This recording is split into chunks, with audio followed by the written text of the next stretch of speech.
आता परळी नगर परिषद पुन्हा एकदा आपल्यावर जनतेने विश्वास टाकलेला आहे.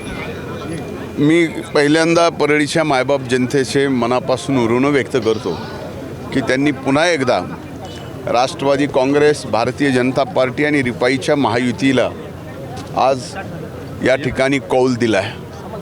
जवळजवळ एका दुसरी जागा सोडली तर जवळजवळ सर्व जागा महायुतीच्या आलेल्या आहेत. जे अपक्ष आहेत ते सुद्धा या ठिकाणी महायुतीचेच आहेत. त्यामुळं फक्त आता MIM आणि पंजा कुठंतरी पुढे आहे 2 जागेवर एवढं कळतं आहे.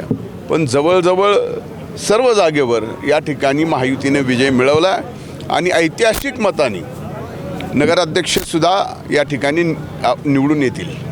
प्रचारामध्ये आपल्याला अनेक प्रकारे घेण्यात आलं, आपल्याला भाषण सुद्धा करू दिलेलं गेलं नाही. मात्र तरी देखील आपण जे संयमाने भूमिका निघवली नाही, भाषण कुणी करू दिलं नाही असं म्हणतात. मला कुणी रोखलं होतं भाषण करायला?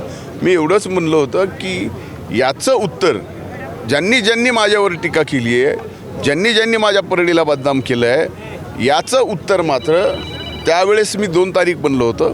निवडणूक लांबली म्हणून आज 21 तारखेला परळीच्या मायबाप जनतेकडून ज्यांनी आम्हाला बदनाम केलं त्यांच्या तोंडात ही चपराक आहे.